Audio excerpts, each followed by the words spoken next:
오늘 사연은 최서희 씨의 사연입니다. 사연 시작 전 좋아요와 구독 눌러주시면 사연의 재미가 2배가 됩니다. 오늘의 사연 시작하겠습니다. 고요함이 무겁게 내려앉은 대학병원 VIP 병실이었습니다. 밤 11시를 넘긴 시각, 최서희 여사는 꺼질 듯 희미하게 빛나는 생명 유지 장치들 사이로 남편 박도준의 거친 숨소리만을 불안하게 듣고 있었습니다. 일평생 인꼬부부로 소문났던 두 사람이었습니다. 자수성가하여 대성그룹을 일군 남편 박도준은 늘 자신감 넘치고 위풍당당했지만 열흘 전 갑작스레 터져버린 뇌혈관은 그를 꼼짝없이 침상에 묶어둔 채 말 한마디 제대로 못하는 식물인간 같은 상태로 내몰았습니다. 최서희 여사는 남편의 메마른 손을 잡고 밤낮으로 그의 곁을 지켰지만 절망감은 좀처럼 가시지 않았습니다. 남편이 이대로 영영 깨어나지 못할지도 모른다는 공포가 독버섯처럼 그녀의 마음속에서 자라나고 있었습니다. 그날은 유난히 병실 안 공기가 차고 을씨년스러웠습니다. 최서희 여사는 병원 복도에서 들려오는 규칙적인 발소리와 멀리서 간헐적으로 울리는 응급 호출음에도 쉽게 잠들지 못하고 뒤척였습니다. 며칠 전부터 새로운 야간 간병인 문가영의 존재 또한 그녀의 신경을 날카롭게 만들었습니다. 30 초반으로 보이는 문가영은 희다못해 창백한 피부에 감정을 읽을 수 없는 깊은 눈을 가진 여자였습니다. 낮에는 과하다 싶을 정도로 친절했지만 어둠이 내리면 어딘지 모르게 음산한 기운을 풍겨 최서희 여사를 본능적으로 불편하게 했습니다. 새벽 2시를 갓 넘겼을까 약기운에 겨우 선잠에 빠져들었던 최서희 여사는 온몸을 애는 듯한 한기에 소스라치게 놀라 눈을 떴습니다. 심장이 방망이질 치듯 거칠게 뛰었습니다. 무언가 아주 잘못되었다는 불길한 예감이 엄습했습니다. 떨리는 시선으로 남편 박도준의 침대를 확인한 순간 최서희 여사는 숨이 멎는 듯한 광경을 목격했습니다. 간병인 문가영이 남편의 침상 머리맡에 그림자처럼 서서 기이한 행동을 하고 있었던 것입니다. 그녀는 작은 은장도로 박도준의 왼쪽 새끼손가락 끝을 살짝 그어 흐르는 피 한 방울을 받아냈습니다. 그리고 그 피를 손바닥만한 사람 형상을 한 검붉은 헝겊 인형의 심장 부위에 조심스럽게 떨어뜨렸습니다. 인형은 마치 저주를 품은 주물처럼 섬뜩한 기운을 내뿜고 있었습니다. 최서희 여사는 공포로 온몸이 마비되는 것을 느꼈습니다. 문가영은 멈추지 않았습니다. 알아들을 수 없는 기괴한 주문, 마치 고대의 주술가도 같은 단어들을 낮은 목소리로 의조리기 시작했습니다. 그 목소리는 병실 안의 낮은 조명 아래 길게 그림자를 들이우며 최서희 여사의 귀를 파고들었습니다. 그것은 축복이 아닌 명백한 저주였습니다. 문가영은 이어 가위를 꺼내 잠든 박도준의 머리카락 한 올을 잘라냈고 작은 백자 향로에 그것을 넣고 불을 붙였습니다. 매캐하고 역한 연기가 스멀스멀 피어오르며 병실 안을 채웠습니다. 최서희 여사는 이 모든 것이 끔찍한 악몽이기를 간절히 바랐지만 코를 찌르는 연기는 이것이 냉엄한 현실임을 끊임없이 상기시켰습니다. 지금 이게 무슨 짓이에요, 문가영 씨. 더는 참을 수 없었던 최서희 여사가 침상에서 용수철처럼 벌떡 일어나 날카롭게 소리쳤습니다. 목소리는 공포와 분노로 심하게 떨리고 있었습니다. 문가영은 마치 기다렸다는 듯 조금도 놀란 기색 없이 천천히 고개를 돌렸습니다. 어둠 속에서 번뜩이는 그녀의 눈동자는 인간의 것이라고는 믿기 힘들 정도로 차갑고 공허했습니다. 입가에는 소름 끼치는 미소까지 희미하게 걸려 있었습니다. 어머, 사모님, 깨셨군요. 아버님의 빠른 쾌유를 비는 저만의 간절한 기도 방식이에요. 너무 심려치 마시고 어서 주무세요. 나긋나긋하지만 감정 한 점 섞이지 않은 문가영의 목소리는 최서희 여사의 등골을 더욱 오싹하게 만들었습니다. 저것은 분명 정상적인 행동이 아니었습니다. 남편을, 아니 어쩌면 자신까지도 위험에 빠뜨릴 수 있는 끔찍한 음모가 숨겨져 있을지도 모른다는 생각에 최서희 여사는 온몸이 사시나무 떨리듯 떨려왔습니다. 하지만 이대로 물러설 수는 없었습니다. 남편을 지켜야 했습니다. 그런 해괴한 기도가 어디 있단 말이에요. 당장 그만두지 못해요. 최서희 여사는 간신히 용기를 짜내어 소리쳤지만 문가영은 꿈쩍도 하지 않았습니다. 오히려 최서희 여사를 위아래로 훑어보며 비웃는 듯한 표정을 지었습니다. 사모님이야말로 아버님께 뭔가 숨기는 게 있으신 것 같은데요. 밤낮으로 곁을 떠나지 못하시는 모습이 마치 큰 죄라도 지으신 것처럼 보이기도 하고요. 그 말은 최서희 여사의 가슴에 비수처럼 날아와 꽂혔습니다. 젊은 시절 그토록 원했던 아이를 유산했던 기억, 그리고 그 일로 남편과 잠시 멀어졌던 아픈 과거가 떠올랐기 때문입니다. 문가영이 그것을 어떻게 알고 있는 것일까? 최서희 여사는 극심한 혼란에 빠졌습니다. 그날 밤 최서희 여사는 뜬 눈으로 동이 트기만을 기다렸습니다. 문가영의 섬뜩한 눈빛과 알 수 없는 말들은 밤새도록 그녀의 머릿속을 어지럽혔습니다. 날이 밝자마자 최서희 여사는 아들 박시혁에게 전화를 걸었습니다. 박시혁은 국내 최대 로펌의 에이스 변호사로 언제나 이성적이고 명쾌한 판단력을 자랑하는 아들이었습니다. 최서희 여사는 밤사이 병실에서 벌어졌던 끔찍한 일들을 떨리는 목소리로 자세히 설명했습니다. 하지만 전화기 너머로 들려오는 아들의 반응은 냉담하기만 했습니다. 어머니, 요즘 아버님 걱정에 잠도 제대로 못 주무시고 너무 예민해지신 것 같아요. 간병인이 환자 빨리 나으라고 정성을 보이는 걸 수도 있잖아요. 그걸 가지고 저주라니요. 너무 확대 해석하시는 것 아닙니까? 아니다, 시어가. 내 눈으로 똑똑히 봤어. 그건 단순한 정성이 아니었어. 마치 악마에게 영혼이라도 파는 의식 같았단 말이다. 최서희 여사는 절박하게 외쳤지만 박시혁은 한숨을 내쉬며 어머니를 달래려 했습니다. 어머니, 일단 좀 진정하세요. 제가 오늘 저녁에 병원으로 가볼게요. 그때 문가영 씨라는 분하고 직접 이야기도 나눠보고요. 그러니 어머니는 너무 걱정하지 마시고 좀 쉬고 계세요. 네. 결국 박시혁은 어머니의 불안감을 그저 노쇠한 기우 정도로 치부해버리는 듯 했습니다.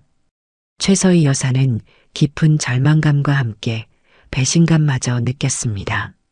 믿었던 아들마저 자신을 이해해주지 못하는 이 상황이 너무나도 억울하고 서러웠습니다. 하지만 이대로 주저앉을 수는 없었습니다. 남편 박도준은 그녀에게 남은 유일한 가족이자 삶의 이유였습니다. 최서희 여사는 독하게 마음먹었습니다. 자신의 손으로라도 남편을 지켜내겠다고, 문가영의 정체를 반드시 밝혀내고야 말겠다고 말입니다. 그날부터 최서희 여사는 문가영과의 보이지 않는 전쟁을 시작했습니다. 그녀는 문가영의 행동 하나하나를 놓치지 않으려 신경을 곤두세웠습니다. 문가영은 낮에는 이전보다 더욱 살갑고 헌신적으로 박도준을 돌보았습니다. 식사 수발은 물론 굳어버린 남편의 팔다리를 정성껏 주무르고 때로는 잔잔한 음악을 틀어주며 말을 걸기도 했습니다. 다른 간호사들이나 의사들 앞에서는 그야말로 천사 간병인이 따로 없었습니다. 하지만 최서희 여사의 눈에는 그 모든 행동이 치밀하게 계산된 연극처럼 보일 뿐이었습니다.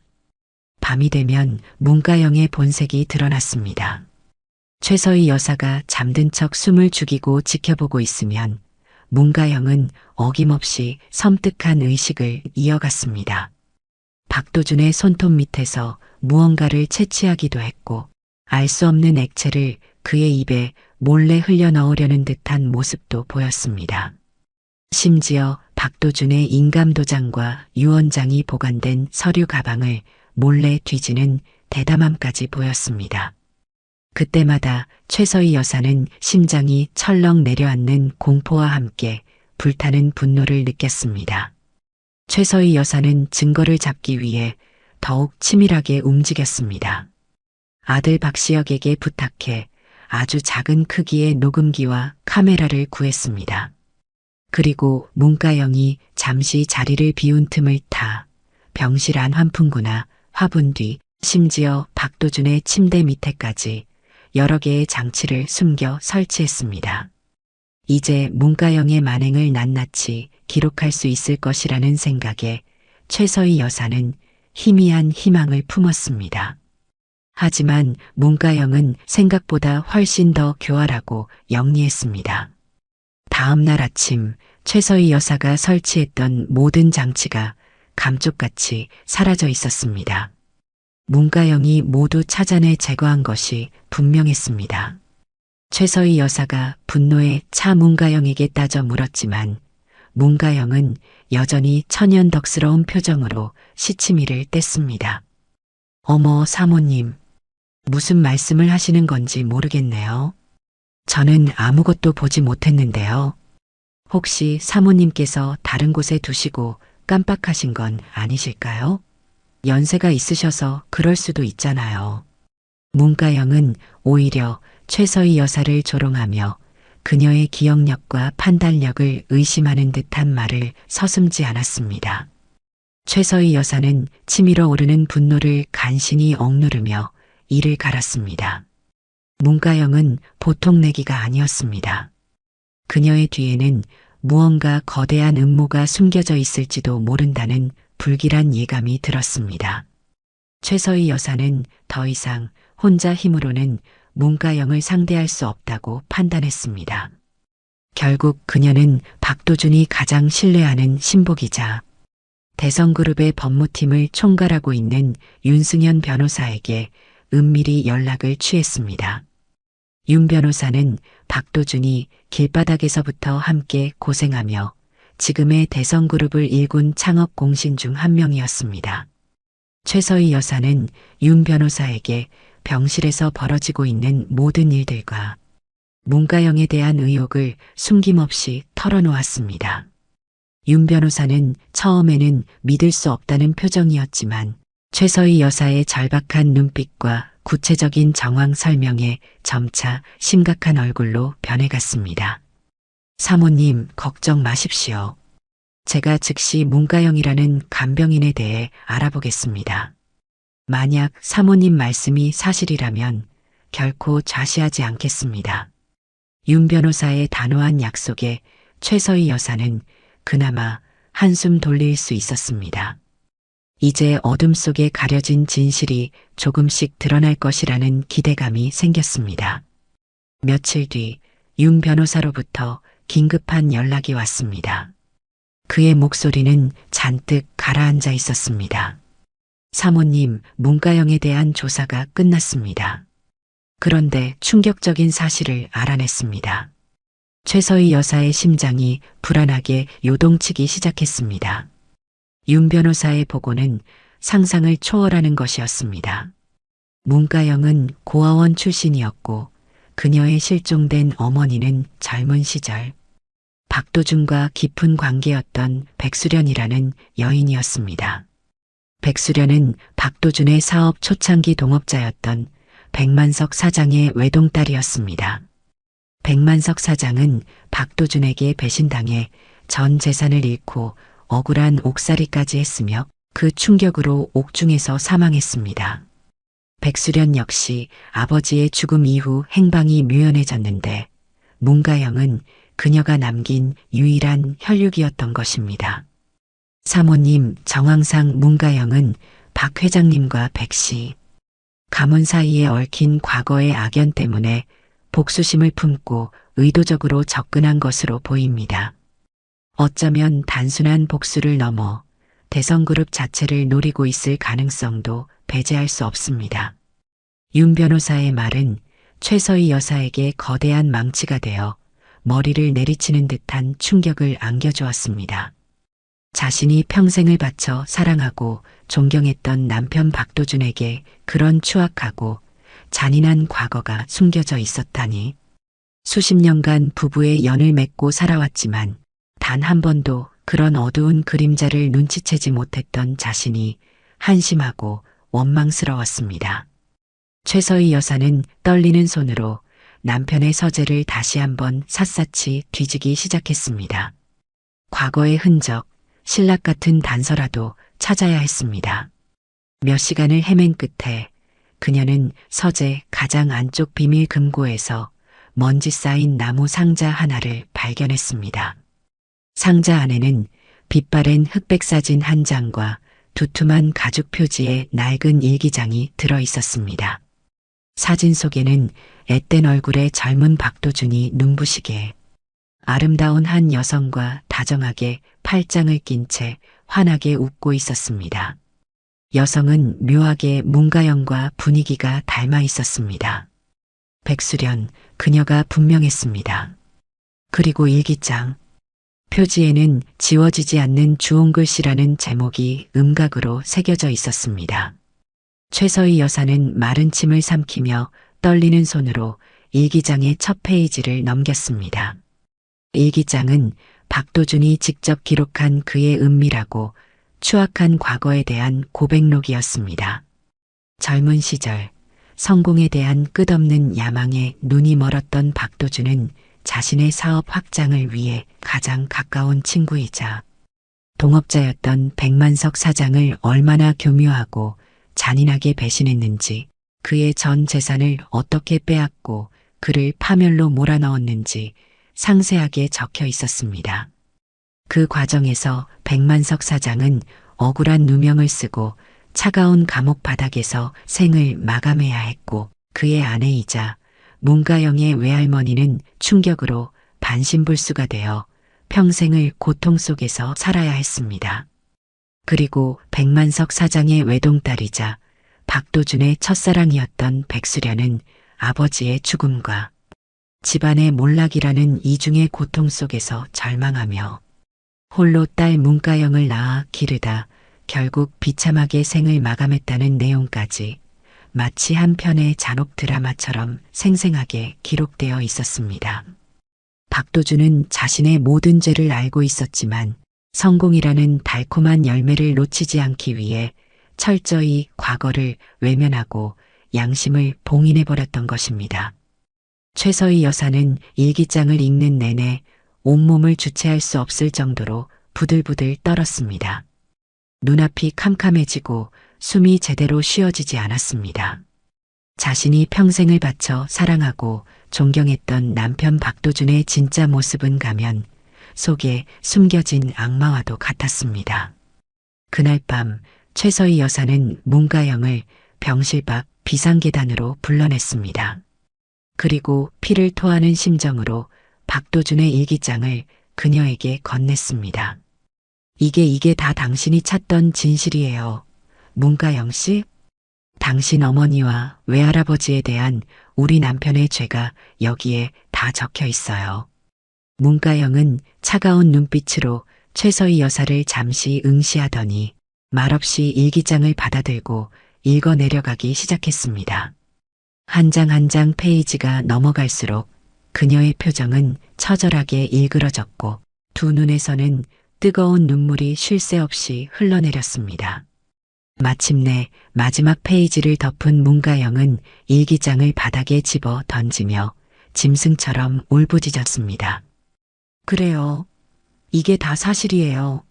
박도준, 그 파렴치한 인간 때문에 우리 가족은 산산조각 났고 우리 엄마는 억울하게 죽어갔어요. 나는 평생을 이 순간만을 생각하며 살아왔다고요.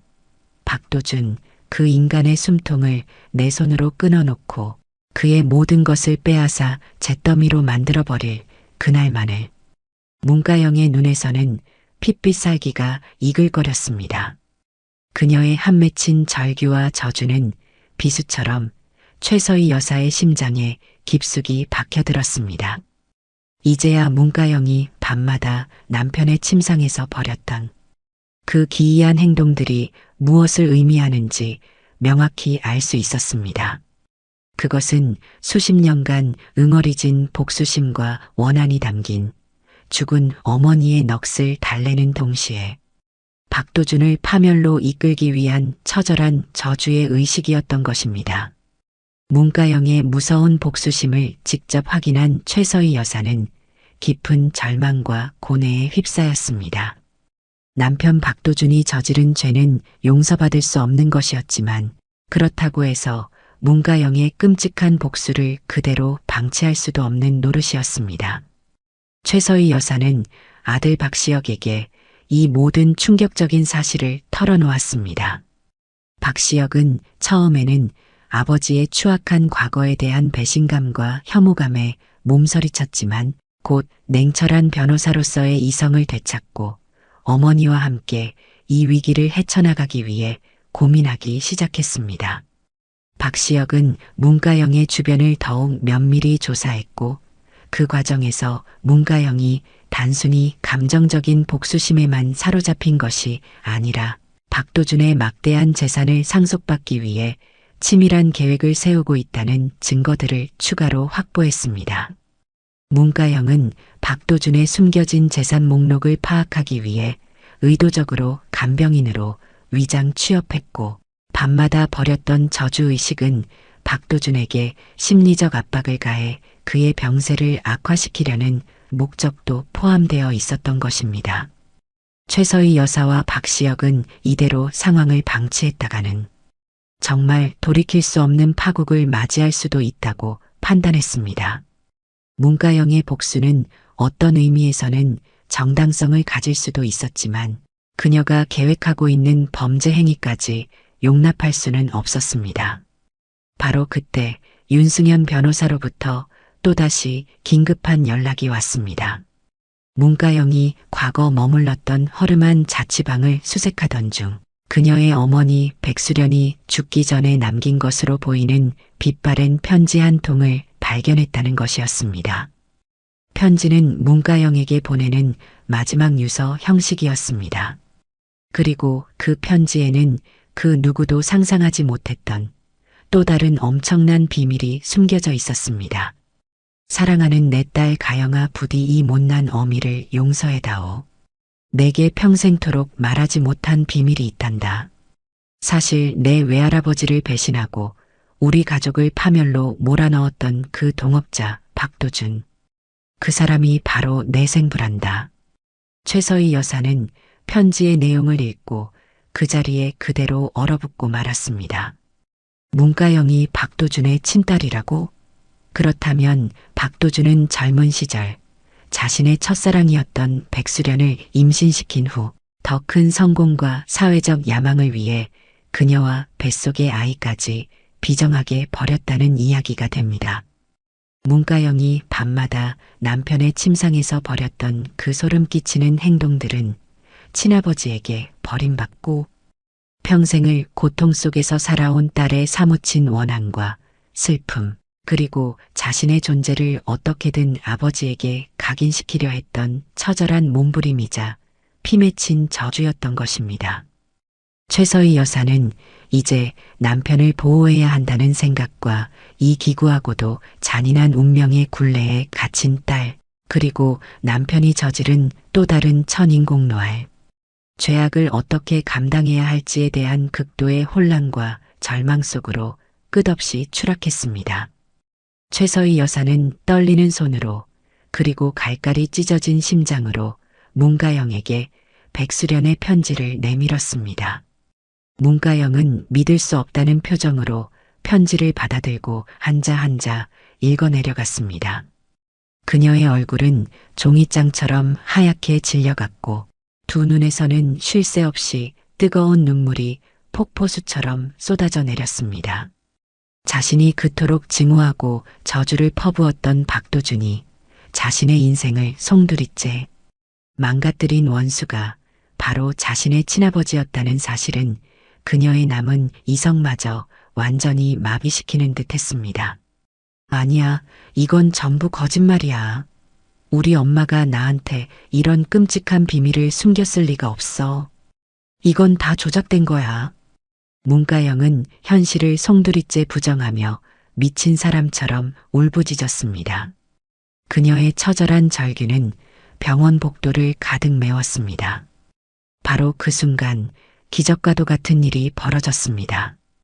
열흘 넘게 의식불명 상태였던 박도준이 갑자기 눈을 번쩍 뜬 것입니다.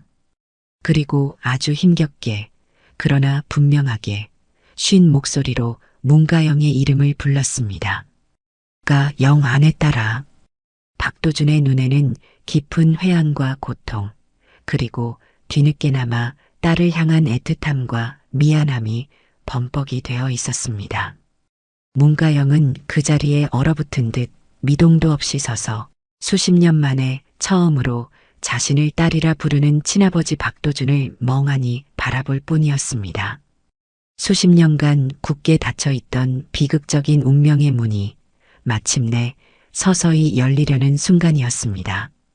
박도준은 아주 느리고 힘겹게 그러나 단어 하나하나에 진심을 담아 지난날의 과오를 토해내기 시작했습니다.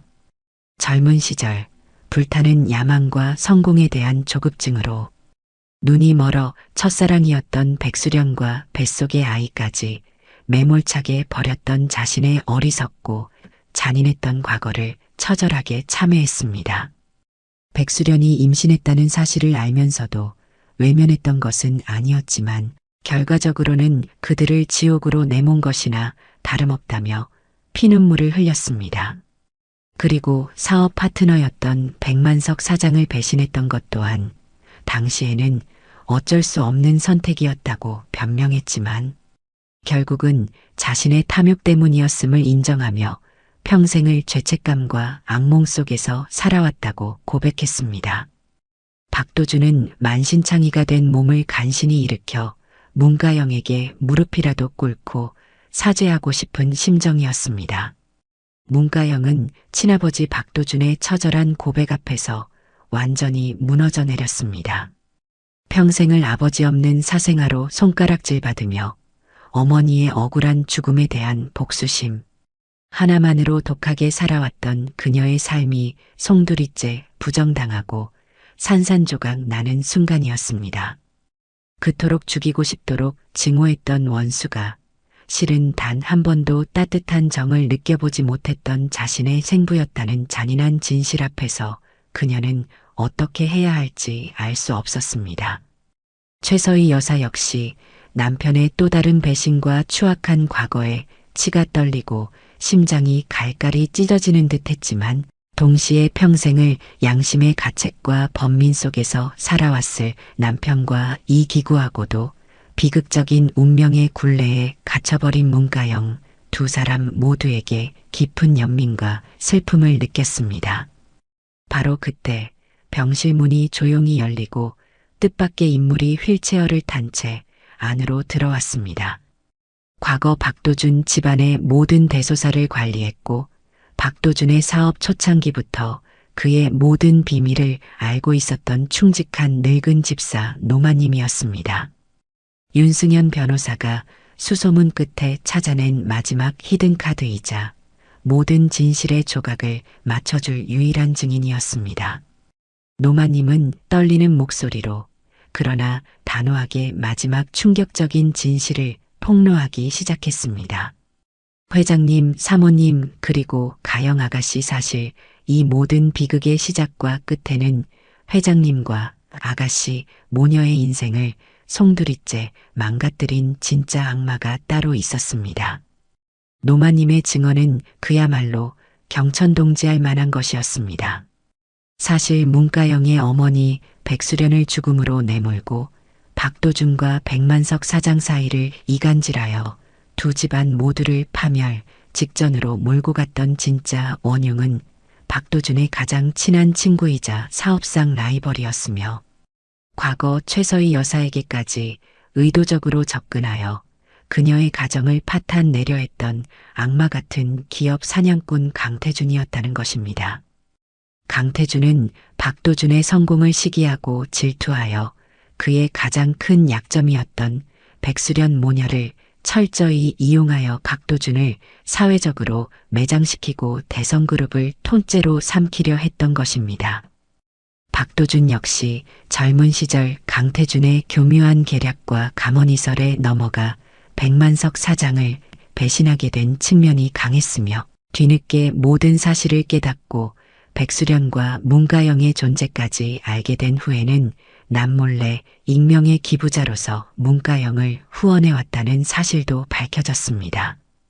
그리고 박도준이 이번에 갑자기 쓰러지게 된 결정적인 이유 역시 단순한 뇌출혈이 아니라 이 모든 죄책감과 절망감 그리고 강태준에 대한 분노 속에서 다량의 수면제를 복용하여 스스로 생을 마감하려 했던 극단적인 선택의 후유증이었다는 사실까지 낱낱이 드러났습니다. 모든 핏빛 진실이 백일하에 드러나자 병실안은 처절한 침묵과 누구의 것인지 모를 뒤섞인 오열로 가득 찼습니다. 문가영은 자신의 복수가 완전히 잘못된 대상을 향했음을 깨닫고 차가운 병실 바닥에 주저앉아 어린아이처럼 통곡했습니다. 박도준은 말없이 뜨거운 눈물만 하염없이 흘렸고 최서희 여사는 이 모든 기막히고 잔인한 운명의 장난 앞에서 간신히 마지막 남은 이성의 끈을 붙잡고 있었습니다. 평생을 바쳐 쌓아 올린 모든 것이 한낱 신기루처럼 허무하게 부서져 내리는 듯 했습니다. 최서희 여사는 한참 동안 아무 말 없이 바닥에 쓰러져 울고 있는 문가영을 그저 착잡한 심정으로 바라보았습니다. 한때는 저주와 복수심으로 살기등등하게 일그러졌던 문가영의 아름다운 얼굴 위로 이제는 깊디 깊은 슬픔과 절망 그리고 처절한 후회만이 남아 있었습니다. 최서희 여사는 천천히 아주 천천히 문가영에게 다가가 떨리는 손을 내밀었습니다. 가영아, 아니, 이젠 너를 어떻게 불러야 할지조차 모르겠구나. 내 아비가 저지른 죄악과 그리고 이 모든 얽히고 설킨 잔인한 운명의 장난 앞에서 내가 너를 온전히 용서한다고 그리고 내 딸로 받아들인다고 감히 말할 수는 없을 것 같다.